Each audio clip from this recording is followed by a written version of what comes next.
मित्रों नमस्कार। सूचना की दुनिया पर आपका स्वागत है। मैं हूं डॉक्टर सुभाष चंद्र सिंह।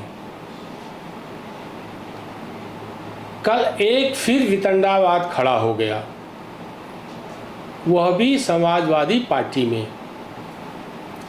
समाजवादी पार्टी का एक वीडियो आया जिसमें अखिलेश यादव एक कार्यक्रम में नागिन डांस देख रहे हैं और खिलखिला रहे हैं। चलिए, उसकी चर्चा बहुत हो गई। आज मैं चर्चा दूसरी करता हूँ। कुछ दिन पहले लखनऊ में पानी खूब बरसा था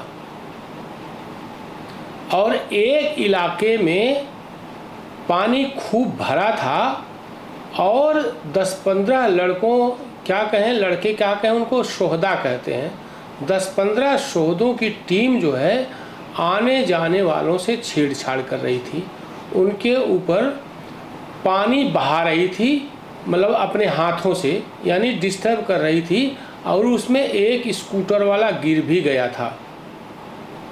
बहरहाल उसको उठाया और उसी प्रकरण में एक लड़की को 2-4 लड़कों ने छेड़ दिया, जिसमें एक लड़के का नाम जो निकल कर आया उसका नाम है पवन यादव।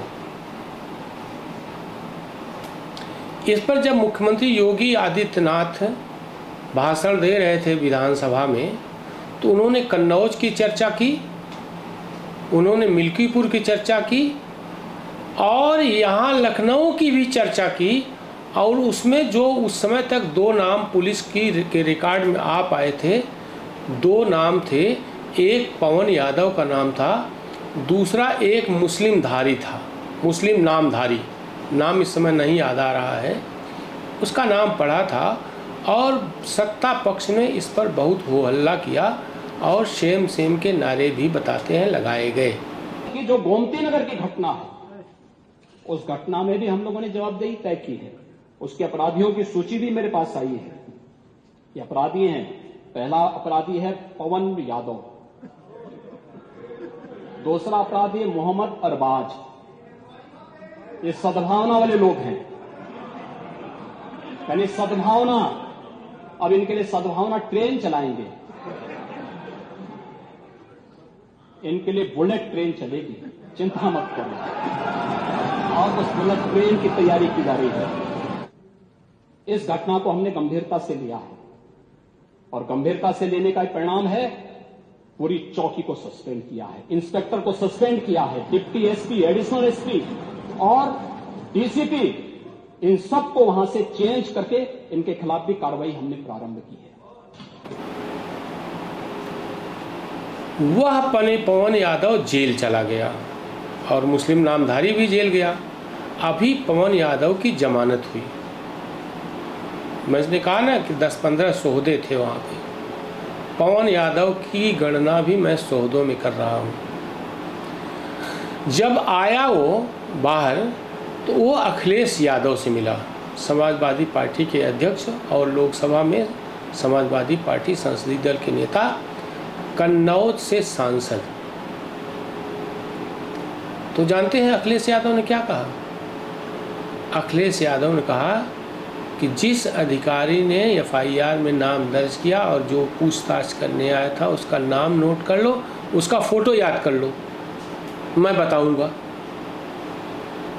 इसका मतलब यह है कि 27 के विधानसभा चुनाव में जीतने की पूरी उम्मीद और अहंकार के साथ अखिलेश यादव जी रहे हैं।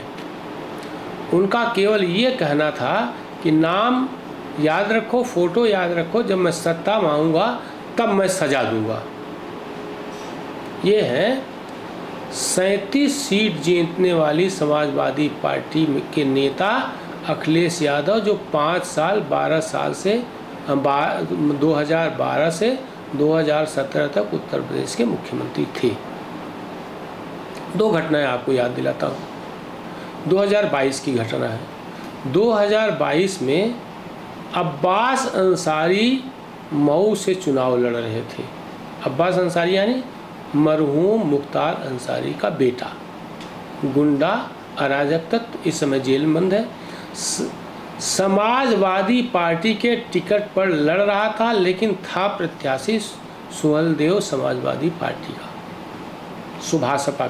सुभासपा का उस समय सपा से तालमेल था कैंडिडेट इसका, और टिकट सपा के उस पर लड़ रहा था साइकिल पर। जब बिल्कुल लास्ट समय आया, लगभग अंतिम चरण या 1-2 चरण बाकी रह गए थे, तो उसने भरी सभा में कहा कि सरकार में अखिलेश भैया तो आ ही रहे हैं, पहले हिसाब किताब होगा, उसके बाद तबादला होगा, मैंने अखिलेश भैया से बात कर ली। इसका मतलब उसमें एक परसेप्शन बन रहा था अखिलेश यादव सत्ता में लौट रहे हैं, इसलिए गुंडई की शुरुआत हो गई थी। एक पश्चिम की घटना, एक सीओ ने किसी मोटरसाइकिल सवार यादव नामधारी को रोक लिया था, उसने भी धमकाया था, उसका बाकायदा वीडियो जारी हुआ कि आने दो मेरी सत्ता, फिर मैं तुमको बताता हूँ। ये है समाजवादी पार्टी। अभी 27 बहुत दूर है, करीब 2.5 साल, और 22 तो बीत गया। 22 में ये 2 घटनाएं तब हुई थी जब चुनाव समाप्त की ओर था, और 27 अभी 2.25 साल 2.5 साल है। अभी से अखिलेश यादव धमकी दे रहे हैं कि मुझे सत्ता में आने दो, फिर मैं बताता हूँ। ये है समाजवादी पार्टी, जिसको लुच्चों की पार्टी कहा जाता है, लफंगों की पार्टी कहा जाता है, और कहा जाता है जिस गाड़ी में सपा का झंडा, उसमें बैठा है गुंडा। ये गुंडों की पार्टी है।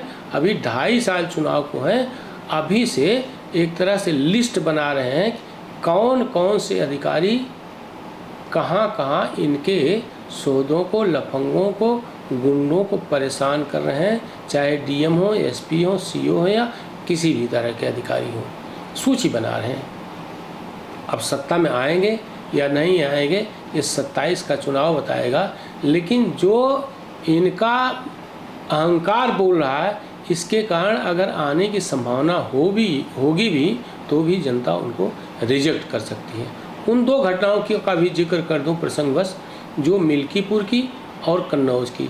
मिल्कीपुर मोहित खां समाजवादी पार्टी का कार्यकर्ता पदाधिकारी, और वहाँ के नवनिर्वाचित सांसद अवधेश प्रसाद, जिनको अयोध्या का राजा आप बुलाते हैं, उनका करीबी, उसने ओबीसी वर्ग अति पिछड़ी नाबालिग लड़की से बलात्कार किया, ब्लैकमेल किया वीडियो बना करके, और जब गर्भवती हुई तो मामला आया।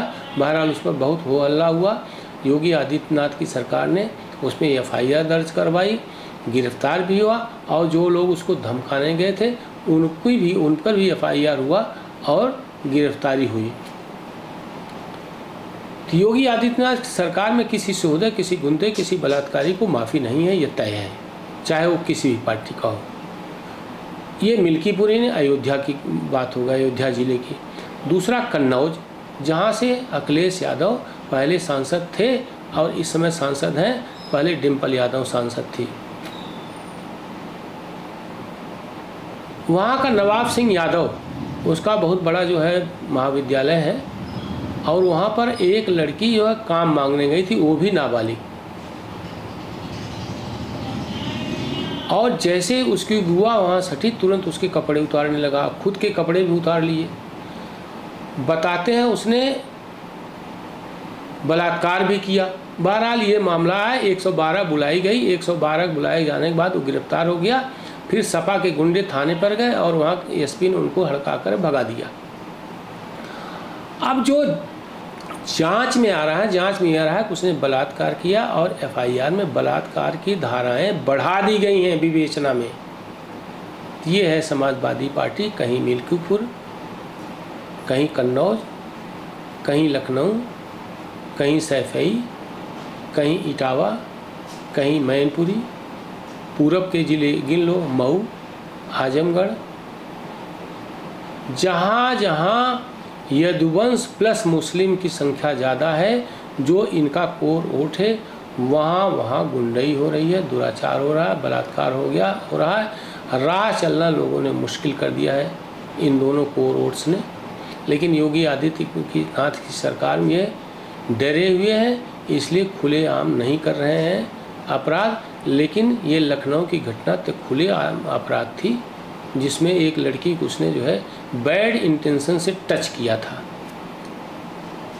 और जो पॉक्सो एक्ट है या जो नया कानून जो निर्भया के साथ बलात्कार और हत्या के बाद कानून बना था, उसमें लगातार किसी लड़की को आप घूरते रहिए तो भी दुराचार के बराबर माना जाता है। उसको बैड इंटेंशन से यानी गलत नज़रिए से छू दीजिए तो भी छेड़खानी की श्रेणी में आता है। उसी से छेड़खानी की श्रेणी में ये पवन यादव आया है, जिसने अखिलेश यादव से शिकायत की और अखिलेश यादव ने कहा उस अधिकारी का नाम और फोटो याद कर लो, चेहरा याद कर लो, जब सत्ता में आएंगे तब हम बताएंगे। यानी उसको दंड देने का मतलब सोच रहे हैं। ये है अखिलेश यादव का अहंकार। 37 सीटें जीत क्या गए, इतना अहंकार चढ़ कर बोल रहा है जैसे कि अब बस मुख्यमंत्री बनने ही वाले हैं। और 37 सीटों का जब विधानसभा वार विश्लेषण होता है तो विधानसभा के हिसाब से 220 सीटें इनको मिलती दिख रही हैं, जो बहुमत से ज़्यादा हैं। और बहुमत 203 सीटों मिलता है। 403 सीटों की विधानसभा में 203 पर बहुमत मिलता है। तो ऐसा लगता है जैसे बस सत्ता में आने ही वाले हैं, इसलिए सूची बनाते रहो, सबको आते ही हम दंडित करेंगे। ये है अखिलेश यादव, ये है उनका अहंकार। फिलहाल इस एपिसोड में इतना ही। आप सभी लोगों से अनुरोध है कि जो लोग भी सूचना की दुनिया को देख रहे हैं, इसे लाइक करें, सब्सक्राइब करें, बेल आइकन ज़रूर दबाएं ताकि आपको नोटिफिकेशन जा सके। कमेंट करें और शेयर करना न भूलें। आप सभी लोगों का बहुत बहुत धन्यवाद। आप इस YouTube चैनल को लाइक करिए, सब्सक्राइब करिए, कमेंट करिए और शेयर ज़रूर करिए।